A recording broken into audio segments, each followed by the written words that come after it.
Welcome to the first installment of Mr. Basile Explains Oedipus Rex, also known as King Oedipus.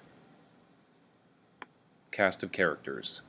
Oedipus, the king of Thebes, Iocasta or Iocaste or Jocasta, depends on your pronunciation preference. I prefer Iocasta. Wife of Oedipus, also his mother. Creon, brother of Iocasta. Tiresias, a blind prophet. A priest, a messenger, a shepherd, an attendant, a chorus of Theban elders who are important. And let's scroll down if it'll let us. King's attendants, queen's attendants, and citizens of Thebes.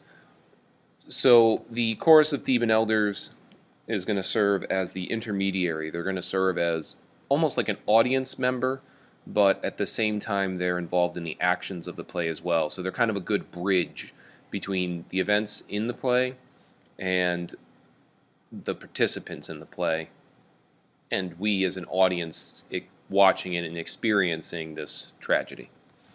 So the first scene is before the royal palace at Thebes. In front of the king's palace, upon the steps and around the altars which stand in the forecourt, are grouped numerous citizens of Thebes in attitudes of supplication. Supplication means prayer or worship. So in attitudes of supplication means they're in the position of worship, most likely kneeling or in some sort of prayer position, if you will. Enter Oedipus from the central door, attended. Well, because he's a king, so he's always going to have attendants and servants and everybody around him. Children, new blood of Cadmus's ancient line. What is the meaning of this supplication? These branches and garlands, the incense filling the city, these prayers for the healing of pain, these lamentations. I have not thought it fit to rely on my messengers, but am here to learn for myself. I, Oedipus, whose name is known afar. You, reverend sir, and right of age, should speak for all of them. What is the matter? Some fear? Something you desire? I would willingly do anything to help you. Indeed, I should be heartless were I to stop my ears to a general petition such as this. So anytime a character opens their mouth for the first time, you should be paying attention.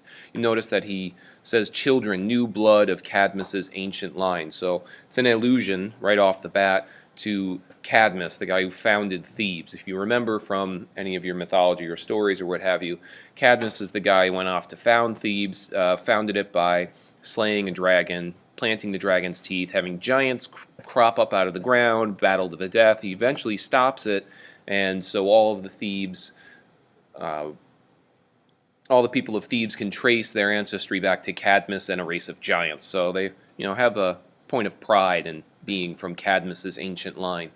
And so he comes here asking, like, what's your point in praying for this? How can I help? What's going on? Why is everybody so upset? And he kind of knows why everybody's upset anyway. I mean, the city's in peril, to put it lightly. And, he says, I'm here to learn for myself. I, Oedipus, whose name is known afar. So you get the sense right from here that perhaps he might be a bit full of himself, or perhaps Sophocles simply needed a way to identify who this character is who shows up on stage right in the very beginning, since it's not like you're reading the play, you're watching it, so we have to know who this character is who's speaking. But it's something to keep an eye out for as you read further in the play to see, is he in fact hubristic, full of himself perhaps, or is this just Sophocles' method for identifying him?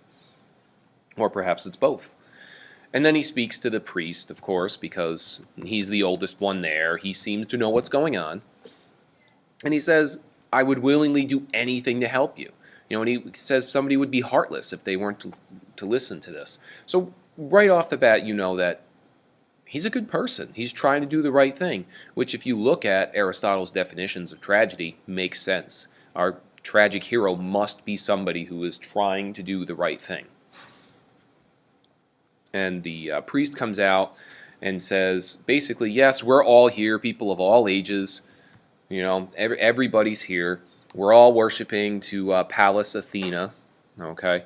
And we're praying for our city because he says there's death in the fruitful flowering of her soil, death in the pastures, death in the womb of women, and pestilence, a fiery demon gripping the city, stripping the house of Cadmus to fatten, should be the underworld, with profusion of lamentation. So, yeah, everybody's lamenting. Everybody's sad. They're upset. there's death everywhere. The crops are dying, the animals are dying, the children are dying before they're even born. I mean, the people are dying from sickness and illness. It's pretty much as bad as it can get. And they're coming to him as well, to Oedipus, and they say, "We hold you not as holding you the equal of gods, but as the first of men, whether in the ordinary business of mortal life or with man more than man." Which, if you recall, breaking the vile bondage to the vile enchantress, that would be the Sphinx who he defeats, right? So when you think about that, he is the number one human being that they can go to for help. They don't consider anybody else to be his equal. The only way to be better than Oedipus is to be a god, which they, of course, aren't equating him with a god, because that would just be foolish. That would be just asking for some sort of godly wrath to be thrown upon them, which already seems to be the case. Things are pretty bad here, so who else besides a god could make things so awful? So again, they pray to him, and he begs Oedipus that, hey, listen, we need your help. Without your help, we will fall. Just as we were falling before, and you saved us once before, don't raise us up and give us 20 years of greatness only to have us fall and crumble under your leadership. And he says to him, be king of living men, not emptiness. Sure, there's no strength in wall or ship where men are lacking and no life breathes within them. So, you can't keep a wall guarded, and you can't sail a ship without people to do so. So please, keep us alive, because otherwise you're going to have nothing but an empty and dead city. And Oedipus is interesting in his response. He says, I grieve for you, and all that you desire of me, all that you suffer, and while you suffer, none suffers more than I. So he's saying that he has to suffer the most. And that seems odd at first, but then when you realize he has to carry his own griefs, but he has to carry the weight of other people's sorrows as well, and the entire city. So, and he goes on to say, I'm not asleep, I weep, and I walk through endless ways of thought. So he's been up at night. He's not sleeping tight. He's not like, whatever, I'm king, I'll be fine. He's really upset about everything. It's definitely bothering him, but he's also letting them know, don't worry, I've already acted. I'm not just awake thinking, I've also taken action. And he sent Creon to go find word from the Pythian house of Apollo, or I suppose you could call it Pythian too, but it's the Oracle of Pytho. But anyway, I digress. He says that he should have been back already, and he's really surprised he hasn't returned already. And he says, whatever the god requires, upon my honor it shall be done. Hey, that sounds like a good person to me, right? This is the kind of person you want in your corner. This is the kind of leader you want. Somebody who's going to do whatever it takes to make life better for everyone else. So he guarantees he's going to do it. So far, sounds like somebody who is motivated by an overwhelming sense of good, right? Overwhelming sense of justice. And they see him coming from a distance, and the priest is excited. He thinks he sees a sign of things being good, but we, of course, know this is not a comedy. This is a tragedy, so things are only going to get worse. And then Creon enters, and it's interesting because he says, he says that it is to say that good may come even out of painful matters if all goes well. And I was like, the answer, you hold me between fear and hope, the answer, right? I will tell you if you wish me to speak in the presence of all. If not, let us go in. And it's interesting. Oedipus says, speak before all. Their plight concerns me now more than my life. And yet we know, in a dramatically ironic sense, that the plight, the problem, is his life. It's the life he's living. It's this sinful union with his mother, the murder of his father that's gone unpunished. That's why. But, he's an honorable person. He says, their plight concerns me now more than my life. So he's not worried. He's like, hey, just let it be known. We want to know. And it says, this then is the answer, and this the plain command of Thebes our Lord. Thebes, or Phobos, I suppose, is Apollo. Thebes Apollo is the god of prophecy, the god of light, which is very important in this play when we start looking at the motif of light and truth and darkness and the unknown and seeing versus not seeing and all of the ironies that are woven throughout the play. And he says, there is an unclean thing born and nursed on our soil, polluting our soil, which must be driven away, not kept to destroy us. And Oedipus is like, I don't get it, right? And the banishment of a man or the payment of blood for blood. The shedding of blood is the cause of our city's peril. And of course, Oedipus is clueless. Like, I don't understand what you mean. And then they talk about King Laius or Laius. And, as they're speaking about Laius, he says, he was killed, and clearly the meaning of the gods command is that we bring the unknown killer to justice. And Oedipus is, well, how are we ever going to figure that out? That was 20 plus years ago. How are we ever going to find that? And Creon says, well, there is some hope. One guy returned. There's only one thing we really knew, right? And then we talk about the robber's story, and then Oedipus starts to pursue some ideas, and then he's confused. He doesn't understand why this wasn't figured out before. And Creon's like, well, the Sphinx with her riddles forced us to turn our attention from insoluble mysteries to more immediate matters, like the insoluble mystery of the riddle of the Sphinx, which of course we know Oedipus solves and saves everybody from. And then this is where things start to get great from a dramatically ironic perspective. This is where the motif really starts to be built on right here in the beginning. Oedipus says, I will start afresh and bring everything into the light. All praise to Thebes, and thanks for your part to you for thus pointing out our duty to the dead. You will find me as willing an ally as you could wish in the cause of God and our country, should be the gods. My own cause too, not merely from a fellow creature will I clear this taint, but from myself. The killer of Laius, whoever he was, might think to turn his hand against me. Thus serving Laius, I serve myself. Well, I guess he's going to have to serve himself in a you got served sort of way, because he is the killer.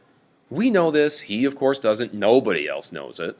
And as we're sitting here watching this, it's a horrible thing to see it unfold. I will start afresh and bring everything into the light. Because if you're in the dark about something, you don't know. But if things are brought into the light, you know it's the truth. All praise to Thebes, and thanks for your part to you for this pointing out our duty to the dead. So he's thanking Creon. Hey, thanks for your help, man. This is going to make sense. We're going to find this. We're going to figure this out. So when we look at him saying, not merely from a fellow creature will I clear this taint, but from myself, the killer of Laius, whoever he was might think to turn his hand against me. Well, it is him, right? So that's some of this dramatically ironic moment here where we know stuff the characters don't. In this case, Oedipus is definitely the killer of Laius, and here he is saying that, hey, if he turns his hand against me, well, don't worry, and I'm going to serve, by serving Laius, I serve myself. And it's like, well, not exactly. Now up from your seats, my children, away with these boughs, bring all the people of Cadmus here, and tell them there is nothing I will not do. Certain it is that by the help of the gods, it should be, we stand or fall. At this point, Oedipus goes into the palace, a messenger goes to summon the people, the priest dismisses the suppliants with the following words, Up, children, now the king has promised us all that we came to ask. Let us pray that Thebes, from whom the answer came, himself may come to save and deliver us out of our heavy affliction. So again, turning to the gods for help and guidance. So the suppliants disperse and then enter the chorus of Theban elders, and thus ends the prologue. Now coming next is the first choral ode. You can think of it as the Peridot. And then, so the chorus of Theban elders comes in. And this acts as a sort of reflection on all of the events that occurred so far in this first section, this prologue, really, of the plays thus far. So, in Thebes, city of light. Now notice it says city of light, right? From the Pythian house of gold, the gracious voice of heaven is heard. With fear my heart is riven, fear of what shall be told. So we have a couple of awesome moments here going on with the city of light. So yes, it's like an Apollo city, right? The Pythian house of gold or Pythian house of gold, what have you. That's pretty cool because we're talking about a city that is Apollo city, a god of light, a god of reason, right? God of prophecy.